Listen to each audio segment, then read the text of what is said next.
والصلاة والسلام على محمد رسول الله الذي بعثه الله رحمة للعالمين الذي قال الله فيه وإنك لعلى خلق عظيم. مالبي كونتونا كيسو كونتون دي رولا بل ملافلا البالترو لا باكي كاتم منامن كتالا على كمايا أتول بلو كونو أتول ببلورين بي سوما أتول بكلا كيبالوشي أتول بكوردالو مرلا ألبي ساجلو مرلا ألبي بانكو مرلا من سكوندال وتو ألسال تلولو باكي أليالا diamolo tenkonde damande kadu kajane multolo bela na falti e kata ustaz ban e kata dindin ban e kata taliboti o kolambe ala tentula subhanahu wa ta'ala ala mi yalon kanyan tentula katu atade nda ayda min kamma wolom kala ya maro ke duniya kono kabulala kila no ma sallallahu alaihi wasallam nyen kammala duniya baluwete dia ata problem wala sodlaje alkiyama ni wulita nayi kunin ayi konte bo asejo ko kende bala sayate mento ko rawo tije school tije ko exam tije e be kala man sakirti aljano kono o to fon fen be sambala wal silo kan enyanta o ko so be mudalala enyanta o ko lonnala aldum be tembo mento madama du wolum alka wulde kana school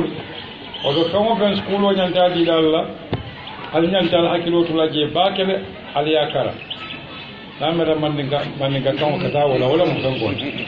o kola mbe skulu la principal o konton na bake Mr. Jo yala ke kende ya fonya nana sutumo to kata nyawonya yala ke kende ya fonya alama ala ya jo alama ala ya mende palaso to ala palaso tikandi mbe se ka toure fanan konton na aya kata bake benno ma mambulano nyen kambalantina bi bewoke mbese sijan momoy mere mi toton sadi nyonna benna seku ba kontonna buluba la seku hayna lori ustaz kunda nen ti kunda anen skulo la do kulalu be konton anatolu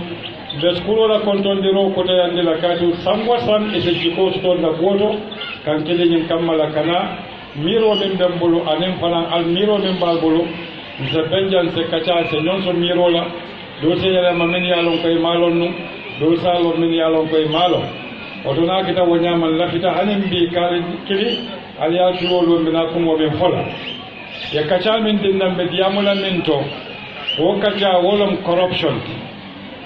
corruption o koto mo menati manden ka kawoto akoto se ke tinyaro dino akoto se ke no tilimbaliyati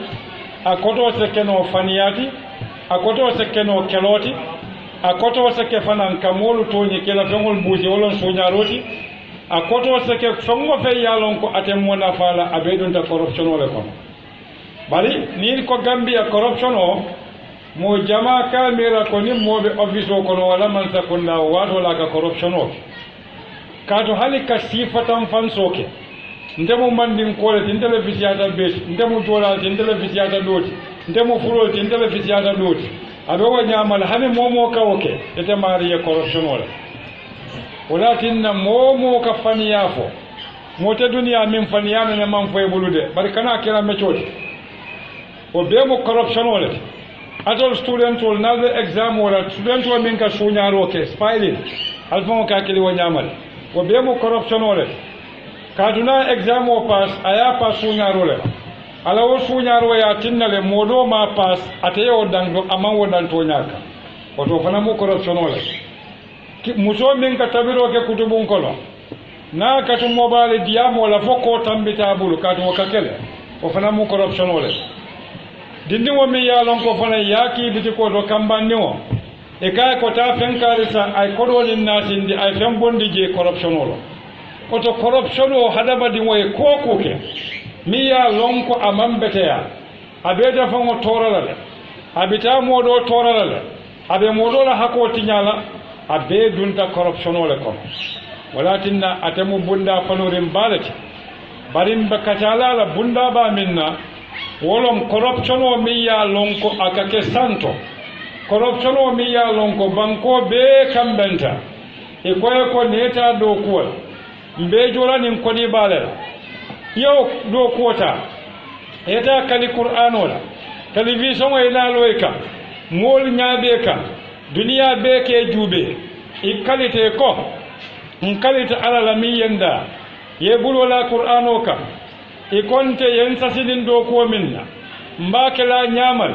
ndatilim bali yakalaje de fasaro kalaje yalo nim ko mo kuliyata bakele de nin wawato tambita doron kali kili womari ka sunyaro ka hani min bije sanje mu wan abuka sunyaro walakin na niya korotin na dulalu to wajimano ka do ko kele sanje mu wan ala joman kafu ala halo man falin ala batabe kafuka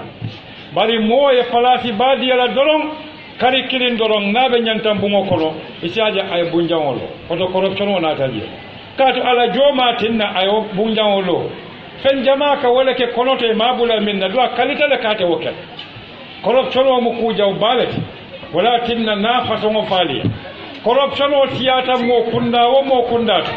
corruption o tiyata banko bankuto a banko na e simfa kilinta 1 inch ahead na tamata simfa kilina 1 step aka simfa tan nake koma backwardness banko corruption o metaje a banko e salon ko meta nyawnya molbe civil wo kala kelobe kala je banko corruption o metaje e salon ko afwaro be siala ana hulutiyete banko corruption o siata je e salon ko molbe islamo kala nafiki yala kan ibe salila bake ibe sadabo la bake bari ibe kuriya min kala kullo kono hani iblisa ta hani la kala banko mi yalon ko corruption o siyata je moluka min fay dala ibuka bara isufolula moluka min fay dala abuka tare nganiyoto moluka badiya min fay dala abuka tare kono moluka ku kendo min tandi molula ibuka ke ala kamba ikake molle kam corruption o mambeteya walatinna ni ala yamma koy ala tulolo dindingolo jamano min tambita ya kukende bake koma jamano ko foloto kebalo ni e karafa kodo la misalo kammal ye karafa kodo minna ya tafu funto min kono wala yake kalpe min kono wala yake fengo fen kono ni nata wo kodo ni wo funto e ka wala murundi bari bimo ni ya karafa kodo la kaminake o kodo abadomola abela funto janila ni nata koy ko sungolla ya busi sungolla ya sunyanko ngam misalo le diyal oto kulum kebalu wolu man fangole kaminkili corruption bari bi jamano moy corruption ke minati Gambia na diamu Gambia la kadon tolbe wala kono Gambia corruption o tata le fakata molu la adoti sai moli ya corruption o ke dinkende yati ifawal kamman salimo fo ikonni so yasiti damin be o ka balu wala to wonyon kuma nore mo fawo man soto momin ka fa dala wo fawo man kende ya samba kampama kurantolom na samba kampama ya pengo ay kende ya katu wo moya fawo misali ni solela atemu moleti ala ya bunya ala ko ye suratul isra qur'ano ko le ka fo soro mi al isra على آية ولا على كويكو ولقد كرمنا بني آدم أمندن كافو كادنتد على كاليتا لا كون كاليتا نسمبولا نهدم دي ودد علينا بونيا أي حكيلو ديال ومو كلمو كنا كافو يكو يبيان وسيتي دانا كبالو ولا أجوبة دي أيا فمو مثالي بيان ولا أيا فمو مثالي نياما نيميلالا أيا فمو مثالي نودمو لالا كاتو أكامين دومو نولو مولا كودو ya wala kafu ya tata do kola ajube nin ko bala fata bak ye mota yake directote ikajo $10,000 o $10,000 ite Gambia dingo ifa male ka o tax jo wala mpojo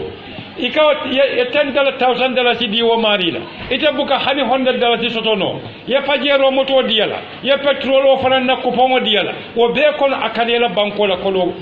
corruption o kala yalo ko bala fa warta bak na banko kullo min bije munatin nan bukata nyato a kullo mu minti corruption wala siyata nin corruption wala siyata da ye momo kara fa palasola aka fole mbatu na do mon kono e fa janni be mbayla mo buka do ko ke banko la nyato ta kamma molu be ka ke la palasola kamma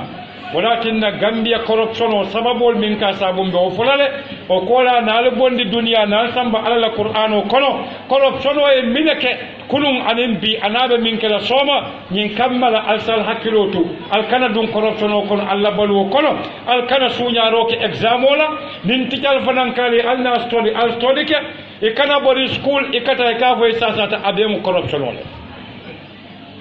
abemu corruption ole ta school man ta school corruption olom kato ite la wulula ko ta school ye fani ya fa yalon ko aladu yalon ko fani yalafo ye corruption ole walatin da fanuta bakel so walatin da dindingol alala kilol ntol Gambia jan corruption o ka karande birin dinding Nigeria wala mansali ngo do bi jako ni sindingo kan ni si ba dale jube nabe nyamo nyimi kan barin tol la janna kunna falinde madama ni si ba ka nyamo nyimi oto ni sindingo fana nyanta nyimi dal madama director ka corruption o ke oto dindingol fana nyanta corruption o ke lan tol ka tamandi wonyama anyon kuma fure wo man soto isamoy wati jama e koy ko programme wala be keri workshop e ko leadership training e be dindi wala karandi kan soma e be kala nyaton ko te nyami ibe mo karandi la nyaton kay ala nyaadi le man jika kendo diala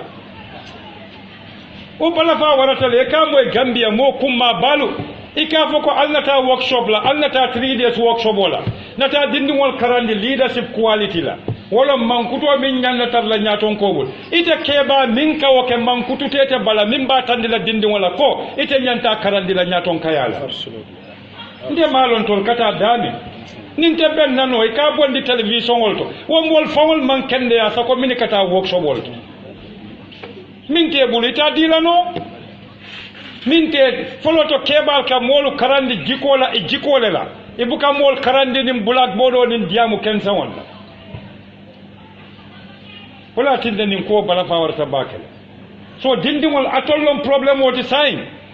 bare atolle fana mu solution woti sain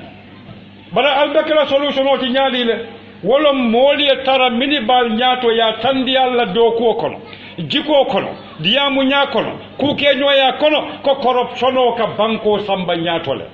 walla nim banko doya tale nase sanji tan dulu ni sanji woro wala balu hanim bi silo man soto hanim bi ku lobitali man soto amanke ko man sakunda ambe keri wala yakede ametale birin cuk man sakunda nata akadole keta min mambeta ya man sakunda fa wadam mabuka banko doku banko din wala ka banko doku talibe bijan student ni dun da school o kono somanda akata yek nyamo bondi ye fennori mo bondi school o kono school o be seniyala momo be sede la sokoro ni fennori mo je kayto funto songo fe yacika ya bondi silo kan tate be seniyala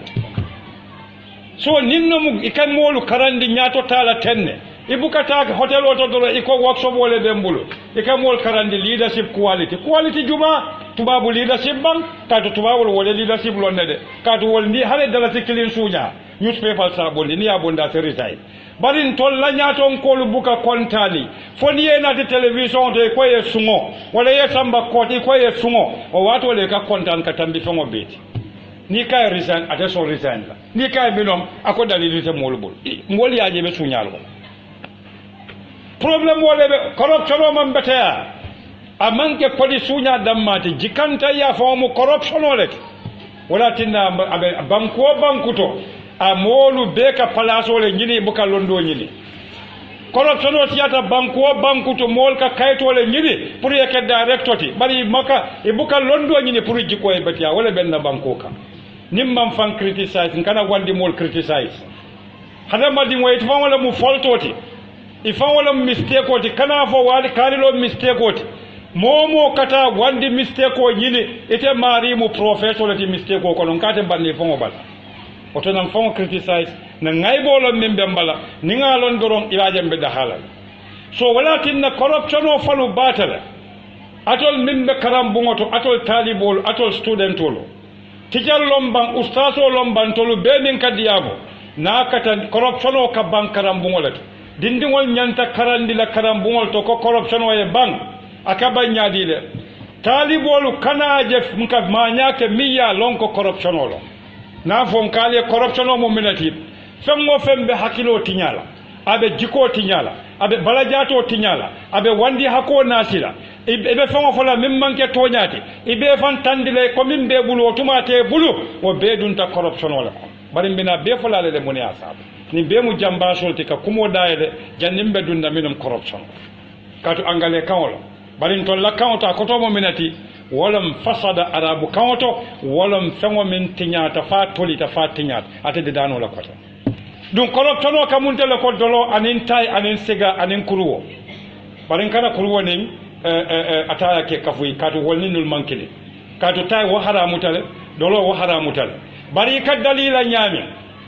mo ka dolo min nyami dolo ka diay wo nyamale kodi corruption o ni moy corruption o nene abuke fonyola walakin na misalin din di Allah na palaso di minu la masala nin ko electricity courant na tata banta kata contrat ko ni pour company min binani banko la courant de dala yali yale kamina ke e kata wo company yale kay ko na mansa kunda minister le kanin kede anin director na mansa kunda be contrat ko dile la pour yenna courant de da bari la contrat ko ko non defa nan la fita je 25% la alnin ko mo moy ba yo 25% wo transfer la account ayna yo company nati bawo ay fendamo company bulu sai wo company be hajila la atata hajila ka kuma fo wali hadi wal mla contrat ko manta nyama ata hajila bawo ay kulo do ma balanta account ay wuli jama kala account ko tili kunte ba isaja ay pajero sa tili kunte ba asita badala ay wala estate o san 1.8 million iba fulani yakulo ba mun tole wato mo suluwo ayela sajele sunya ite suluwo le mata ayela sajele sunya katu ay bankola kolo le sunya bitu nabo pajero kono bitu ayala fe weri fingol betelendi aya condition o bali pala ite min kalem pojo e benin tili kando kono ikatara fola ba e camera ko nisi kun jonkila so nin kolbe tenne corruption o en kanyonne ne tenne asita le na fo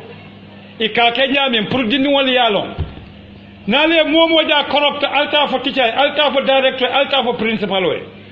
corruption o man betia adunta dawda buka funtiji wati kili aka funti wala o mol milika ke niye be tumbo niye bay do ko le ta do ko do ni se corruption kili ngoki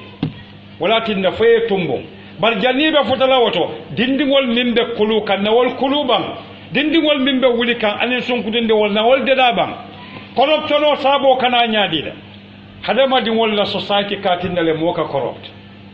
katu gambia fotata o tembole yaaje kariya bunjawolo imanji din kayalo nyaadida ita molbe noma ibarakantan iflango yenillo yale ida molbe susunde kan ifana yata sunyari bake wala droko wa fienalo tili kunte ba police ole na drug squad yemuta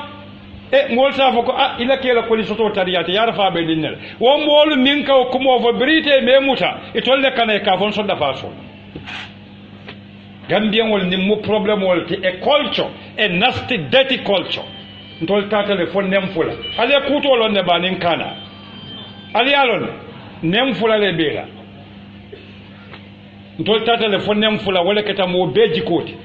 ni be di ma kono din kende ba lungo mi ye baragma ye muta e ko din fude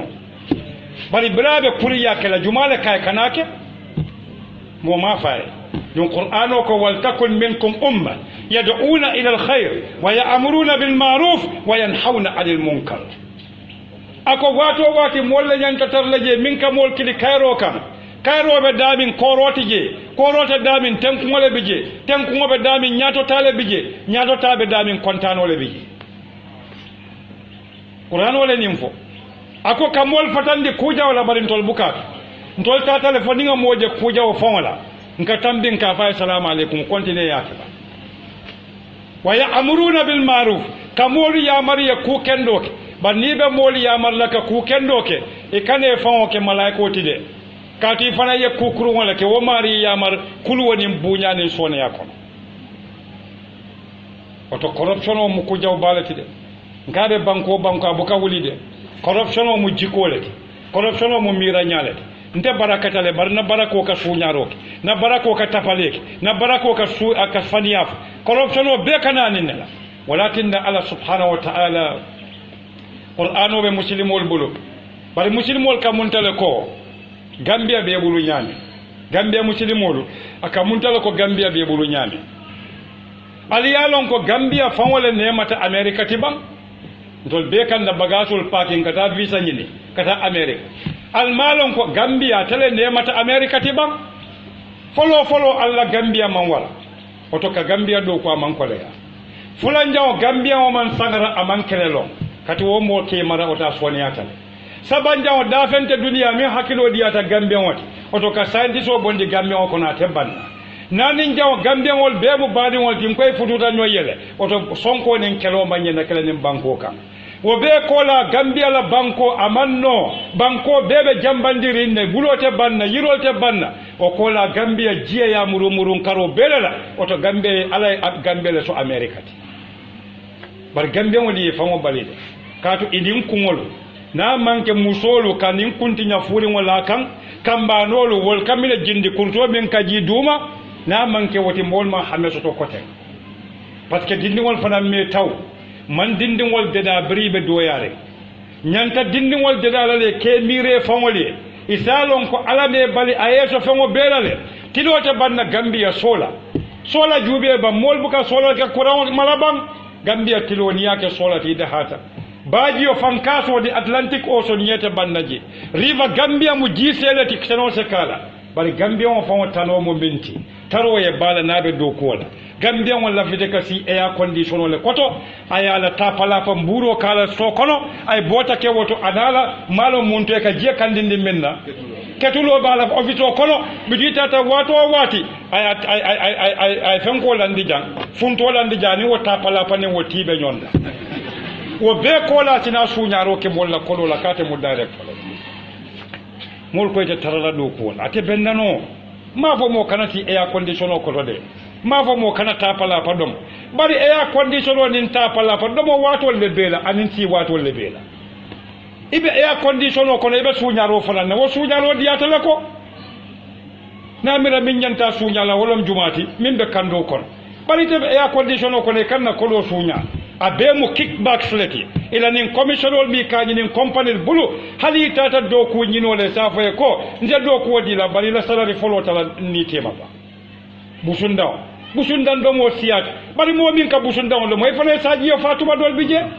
bari ko ida saji fala kam wala saji busundan do mo doron wala tinna saji banta Gambia bal fanam banta wala tinna banko man tano dula kilo ni busundan do mo la bal asiyata banko to beyan ka banjele akoto mo mente corruption o siyata dawda mol ka batale mo dantande kana faso to banko la na fulo walakin anna dunna qur'an wa konoba de san malaika woli nim folenu walakin the word fasada it is corruption, it is destruction. Corruption o qur'an o me de yala sinya tan lulu ayanati sinya tan lulu qur'an o e corruption o nati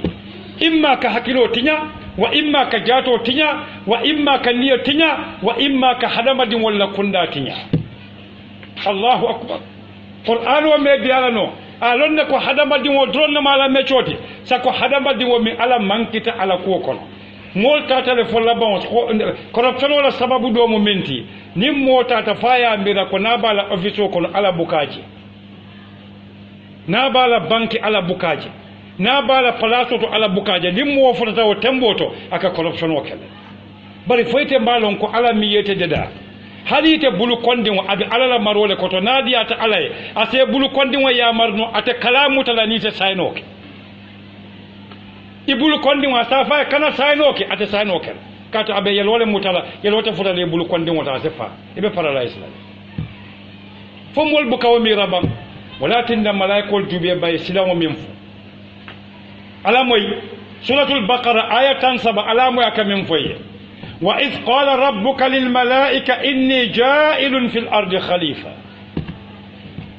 qur'ano ko yako akoy ko tumomi ala subhanahu wa ta'ala ko malaika wali ko ntabe fenne kala banko kam ma ke folombina kelale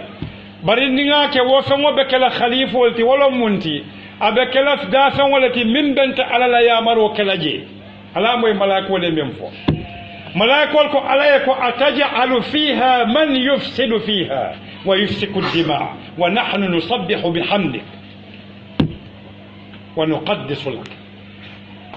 malakol ko alay ko faybe mo wala kala banko kam ban fengo ima tolon folode mi ya lonko abe corruption wala kala banko kam ala wo corruption o kammala yelo bongo be sababu la banko kam mulatinna corruption o siyata dawda wo mol ka civil wala ke ika kelo min be moy africa banko lu kan birin Liberia birin Sierra Leone birin Southern Sudan biri akonte dawda corruption wala ka ke sababuti mo million kilimbe banko to mo tamba enjoy kam mo keme kononto be nyaadi wolbe fuwar ya kono wuli kononto mo keme kilimba do mo kan wobe mina natila aka jusu bole nati walatinna qur'ano koye ko sada mini nyanta sotola aya siyandi bake nyin kammala fuwaro kakala jusubo na fulutiye kamma katu na jusubo ta bake lumbina be murota la abina fulutiye tupala murola walatinna corruption man beteya tuma dol bije ni tata official fongoto ni kala mutata mafo ni be sinola kaatu mini ka tapala do mu office ko non tol gambiol fana ntol kaw tapala pa kilingol do mon na bungo kon ni nga tapala pa do mo don ko ka sukki den ka sinole hadi ni nga kuje min mambeti am buka fono al tapala pa do mo tala tapala pa mentality ala tala tapala pa ni ado mo hanu hafa ke kono fa fonte kaadu fulol wala yalo ne kaadu da nyama ka kul yale wit do abuka mo ba wala tin dam fana hakilo kana ke tapala fulol be jamba amma maloy tolti problem ta so walakinna alal hakilo tubat qur'anu ma kam min fonye ataj'alu fiha man yufsidu fiha wa yufsiku dima ibe mole bulala jeba mimbe corruption o kala hakilo la abe corruption o kala hadama di won niela abe corruption o kala hadama di wol balola bari kan niyo corrupt nyaadile hadama di won niyo ni lafta corrupt la wolom ikadi diya fengol le diala mimba fango baramala ya bula dolo mi kono ya bula tay sabola ya bula koma kumarol kono ya bula kata mola ngaybo nyidi ya bula kukuntangol kono nin talibol mu studentolu eta ay kaspalinke wala kata ka fo tica ente singole kandi min sasata malaria le muta otumo fentela iborta eta ta couper dam folle man nasko o be mu corruption wala abe mo bira jawole ka hadama di mo hakilo tinya anin ka niya tinya ka mira jaw ka niyo kono ka niya bondi ala noma ka niya samba setano noma ko min be kerin duniya bi atolla jamano adiyata baramandiya alla jamano diyata amandiya ni diya siyatale woni diya dum alaban laban ta nafala min ya sabu ikanaje alla ni mobile nafa siyata to bake ni mobile social media jorangolo min sal nafa bari mobile o tata le tabon faketa fitino ti gambia wolka du yani mobile o je corruption o min ka kacha ni mobile o ka ke sababu ti la ka corruption o nati ka to ni mobile o ni dunta internet o kono dula dol bije website ol mini alon ko wol buka fen tandi fo keni musola kuntaya wol buka fen tandi fo dolo minnal ni juken sen nalla don wol buka fen tandi fo ka fay ko 419 kuru ya ba kala nyami du yaaje min bete ya min jawyata dindi woto wolom dindingo kana son aka kuriyaje nin dindingo ka kuriyaje anyala ata kamera ko wolom kubetoti na ke bata woto ko ni ka kubeto fele aka fay hani yente karandi kuriya min na wolom kubeto walakin corruption o malaikol moy kamem fo ataj'alu fiha man yufsidu fiha wa yafsiku dima oto yara fan corruption o kamineke aka tinnal hadama din wali keloke nim wali keloke yela bongola kije yela bongo dun kamina sata dol fa kafa dol baye fa dol kotwaye fa dol domale fa oto corruption o bambetea walakin suratul baqara ala yamaru malaikolu e yamaro kaninne folola bari jumale natake corruption wala nyaton koti wolom iblisati bari ala ko malaiko le sujudi adama e kabunya iblisa ko atatakela ayala mina kan ako ana khairun minhu akon telefisiyate ko nay sujudi miye yente da dimbalela ina tawde da munna potola aljam moy bang momo corrupta ike miraten momo ka corruption oke in iblisa den tabakelin fakilin yalo mun yasa momo ka corruption oke itaka fo molele ko ntele nyamentalti nte musumo men te nyamentale niye molla kodo sunya e bunjawolo isa fo e kon tele fisiatal tin tele la kodo siatal o reni iblisa be dentale o to corruption mo iblisa yalete bari adama jube ba mi yalon ko afananta ta fanyita alala ya marola ala kay ko tenkun gadino kono bari fenkilin kana woke domoro ke dawda diate ye bari fen kanake o to atol talibol fanan madama albe dindi yarin alkabo alla suwo kono alkal kana school alkana sulu wala silota ale school silota ale sila do dundiji ale kumo moyle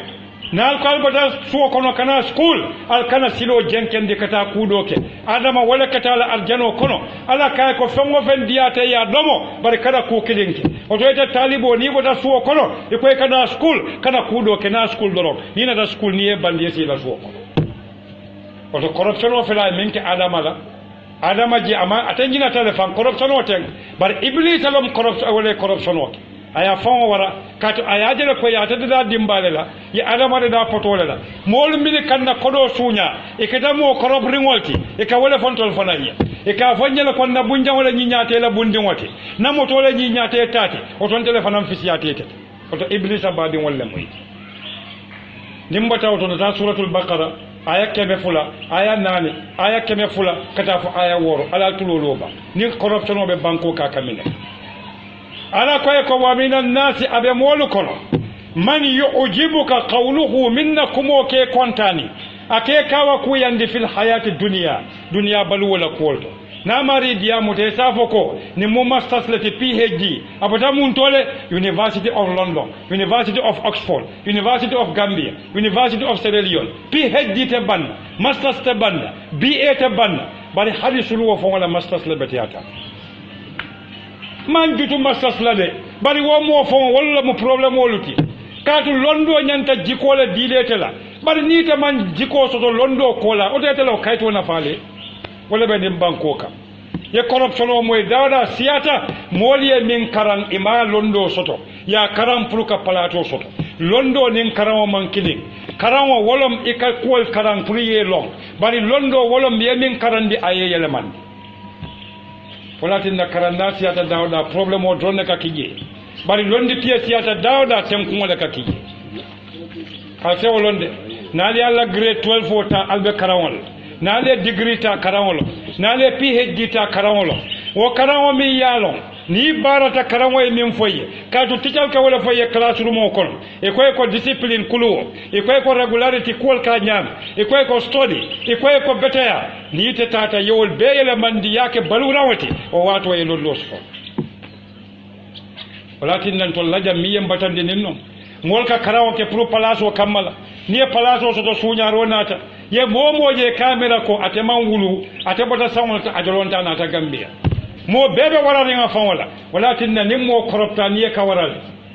kato iblisa ni waratale iblisa nyom fan warare ngota keri walakin aya do to ako alaye ko ntata sujudu la fawo ye min dada tinan ka ke pototi ajubi ay kuma kunta min danteje nde sujudu la fawo ye mi ya lon ka ke ta pototi imaje corruption way min kenna mo kunda society kono Gambia nim fuaro fata wala fuaro e kulliyo soto fuaro de malakata wo sanwoto ani wo kulliyo bari nim banna nin nafulutiyo fata nafulutiyo mi yala kodo soto corruption wala e ka parejo pajero le jelori ala sanwona ala kulliyo kamunta ko corruption way mol kenyadile min ya soto ani min ma soto du yaje lu wolo mo kemele ka kafu min ma soto mo krinna ka kafu min ya soto ولكن نمر سورة البقرة آية كم آية ناني كتاف آية كم آية وور أكوي ومن الناس أبي مول كنو يبيت مودول من يعجبك قوله في الحياة الدنيا ميا لونكو أنو دياتا باكي أي ديامول نو أنو دياتا na diamuteye nin dimmusu tambe buli ka fa le koy beta wate kile nin saji lulu be buli ka fa le koy be fa na janina do mo ka ila ko tambita na le wala dum be siaren kono ويشهد الله على سيدي عندنا ما في قلبه من باس نموكم وموتيفات ديا متواتو واتي أسافك والله انقلت الله أكبر دون مول من كيكي بلاسوتو نيبه بلاسوتو عليك منك يا قرآن ومت على مويد إكالولي قرآن ومتيبولون إكالو كي دالا كاتي فمو بكا كاليدي مولا كالو فو إتول فنايا وكالو سينكا كوجلو قرآنو moya fo etolia 57 television o be kan Gambia wol be nyaabela dunia be nyaabela e koy kalita ko ite suñaro kala ite jenkela ite fasaro kala e be tamala luwalla bari lungo me yewo ke minister wala ya ke director wala ya ke deputy director wala ya ke ambassador o lungole puriya fongo yiro ka tu ministre fonko o lungola ka yiro falingi kato ni tata ya ite banku ni wala hajola isa fa ko protocol abe bisirin aka mina bisije nin telephone ken sanwote corruption on nade o telephone le bebu commission ni wala 25% dinna 10% dinna 12% dinna nakari makoyja nakari dundija mbe expose la ninna moyla do koti walakinna manke kodo dammati jikanta yalla alla jammoy ba wa yushhidu Allah abi ala sayyidi yandila ma fi qalbihi min ba sondo moko nalota kon kalita ay ala sayyidi yandi min ba sondo moko ala ko wa huwa aladul khisab wo mola mu sonka moti mi ya lon ko ala sonko bukaba atalo mu moti mi ya lon ko ala jenko bukaba atalo mu moti mi ya lon ko ala problem o bukaba aladul khisam atalo mu kale nyomol be kale nyomu jawoti kato ataka banko mol kelele aka fon kele ay ala sedi yandi kumomi ala bota jako wa idha tawalla akoni mo niye sembo diala masala ye palaso diala wala ya aya kodi atata akaminake yas'a fil ard akatama bankoka akamina jini woto liyufsida fiha katijaro ke bankoka corruption aka corruption o kenyadide akonye liyufsida fil ard ala koyeko wa yuhlika al harsa wan nasl ajubel akalita ala la ko ala atalebe do ko kelale bari niel palaso diala minakake ala koyeko li yufsida fil ard nyin kammala ka corruption o janjam banko kan anata fo ya ka corruption jumaleke ako wa yuhlika al harsa wan nasla aka sene fangol betinyale aka beyangol fanan na dingol betinyale Allahu akbar corruption wala jawiyata ala jube qur'ano ka corruption o kenyane parce que nin corruption o keta banko kan banko la kodo mol ka tax menjo ka di mansala nin modo ka sunya wala banta bankol kan so kodo minna wala wol bankan don to minna katun to tabala julo kono hal al qiyamah ben sitila jorola katun tabala julo kono ndol fo wala ka fo nyoye ko kila sallallahu alaihi wasallam ko nim mo fata ala julo jo fontem bang bari banko mimbo ko Gambia bebe fala janne dak julote bandan kan wato kon kata julota dami o julol wol kariba julole dinna o riba julo dum boka banjola ko ton tol be yara fam be ni julole kata bala fa bala munindi wala tinna ni ko do dila ajube ban sanji tandulu sanji worawula na sane bunda fonyi nan da mandin na botolo je bitikol kono de jamandin na botol je bitikol kono e ko jaaxal pasari mano e ji sebe momin bulu jemi ya lonka te banna ite mela mano seneno oto mini ya tinna wo mano man sene muni ya tinna trato manna na mo jelleki atol talibol studentolo na mo jelleki university karam wala private agric science karam na mo jelleki bari mol be nata halin bi mo fango man Gambia ne muno ka bondir Gambia ne muna yato ka ke international ne muno halin bi mo ma fanye ko na dutol kuran min ke mutambe boro bola mun tole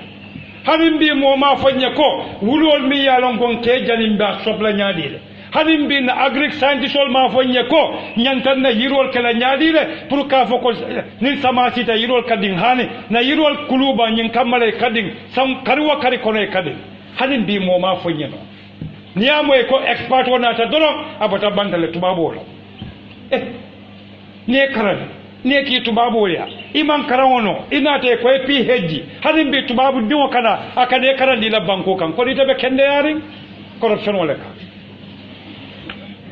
hada madi wo min buke mira fawe aka muntala ko falwo min fata amanke falu balwuri wotide ka to falwo nabe balwuri ake mira de ni ali pa ka bolle na nyamoja ka do bari fali fari wo molka koronto le ka wo bade mo buke mira fawe fali fari wala muy wala tinna londo imira mimbe sambala nyato imira mimbe jikode dala imira mimbe molude dala imira mimbe duniya de dala imira mimbe mulundi la alaka ninno mulundi toñani wala tinna nin corruption o keta banko min kan asane fengol buka barakano wala tinna ala ko nim momi yalon ko akoni momi yalon ko a corruptale na tara e place o diala wala naya kodi yamar kendola aka tama banko ka kamine kije aka corruption wala janjam banko kan naya janja kamine ke akoli yuhlika al harsa aka fifangol belatinya wan nasal an beangol le Gambia nim banna salo ci da nim beango man nante banna kala oto na house aleman husbandry min ye beangol kalam veterinary science ya fonye beangol be kulula nyaadi le siya Gambia kon bari corruption wala ka kodo min man saka bondi allocation o ka kere ka samba ministry of money agriculture and animal fenko wo corruption wala ka kodo bang wo corruption wala ka tinna hani ila laboratory mi ya lonko e nyanta research kalaji amambete ya hanin wala tinna corruption o mambete ya amamme bakenta da sere kunda general hospital kono emergency ama halibi kosi emergency wano kono tata je na hadama di wol jelari ntani minna tan nyina tan talale na hadama di wol jelari nyami nyina tan talale man sama wakade ya nin kada fa l'hôpital wala corrupta wala tinna wakata wanya hadama di wol niye jelari ko mol ke la tenne ke ketenne ke musu keba mini tambita sanji tan wor keba kotol e kaji ne talale wolungo fon nin keso bente bulumbe revolution o kala wodo parce que mam benne ni momo ye de corruption wala ala be konti bola le som moma nyanne de dala wala tinna tubabu kunda ila media ila journalist wol be do ko wala momo e dollar kelin sunya ila newspaper ba fala dunia fa dolon ibe bolale barin to lajang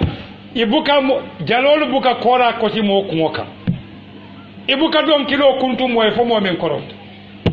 bari mo min ko mo le ni ne betiyata ni man beteya e ka fo ele ko hani ko etela diya mo siyata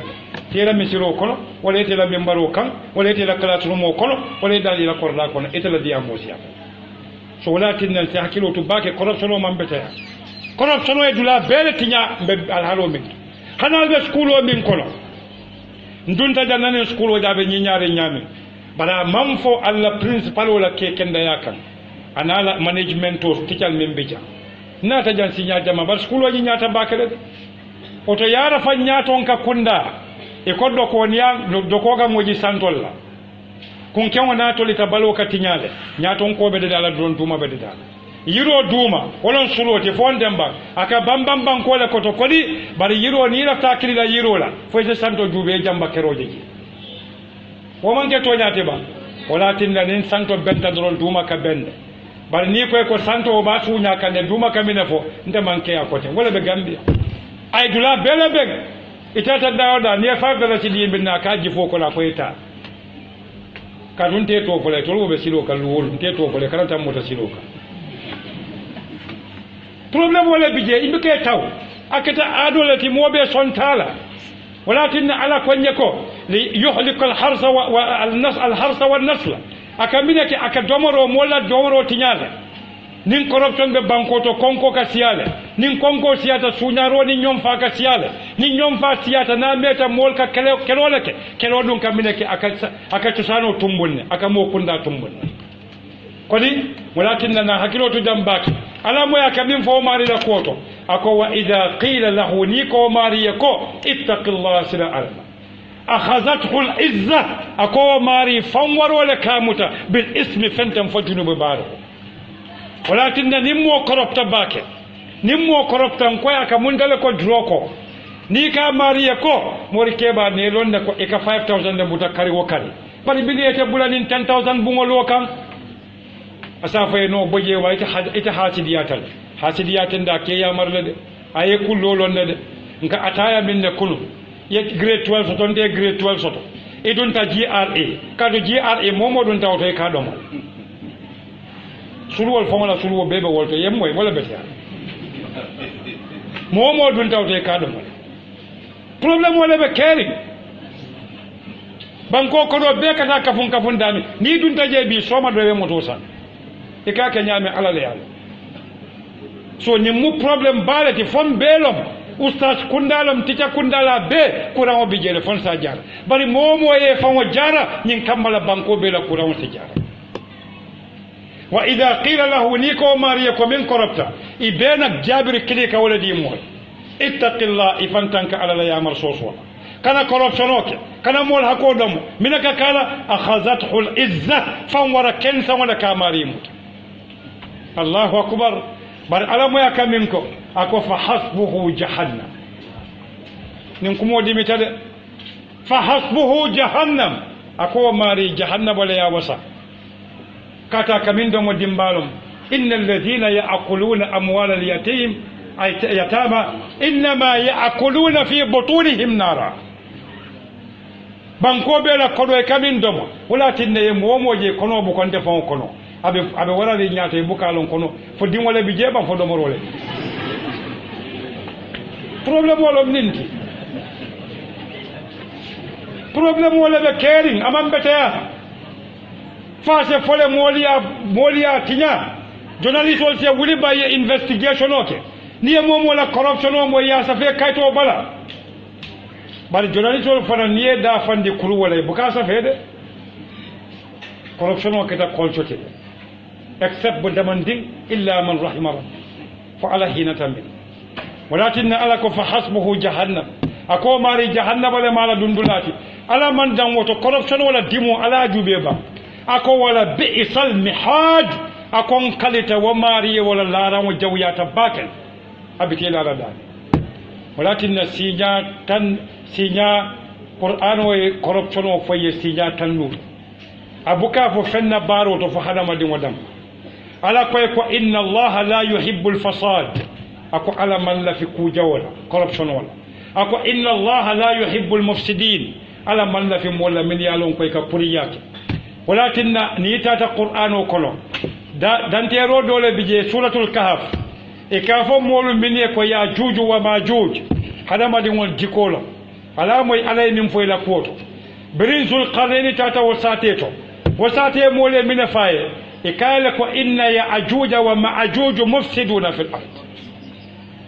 ولكن ياجوج وماجوج هذا ما دين جيكولم نياك دولم كاتو كلمة الفساد ولم corruption قرآنو بكاتي فهم بلا فهذا ما دين ولا بارو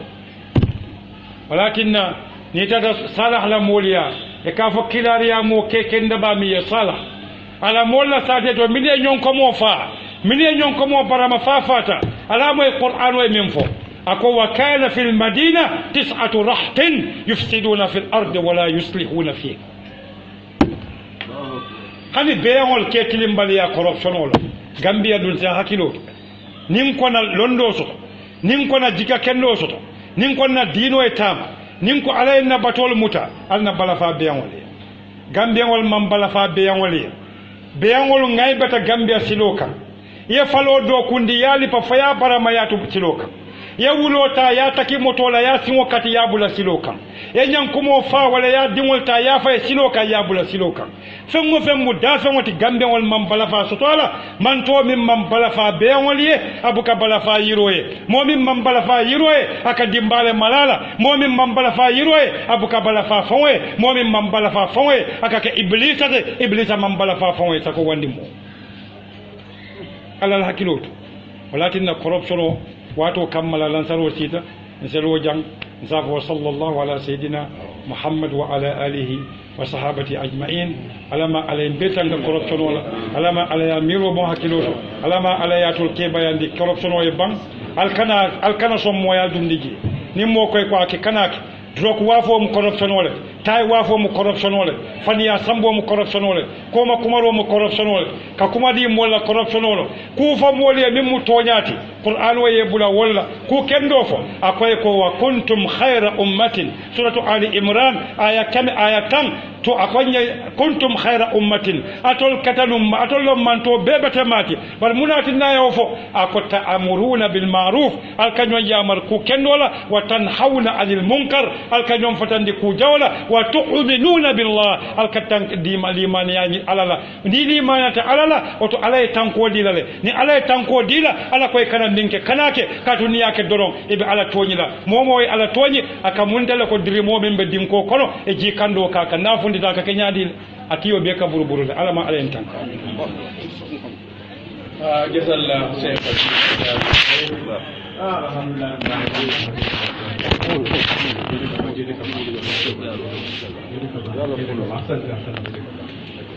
arabna to alhamdulillah rabbil alamin ga sebo la amaro boy alama alen ke an no malati alama no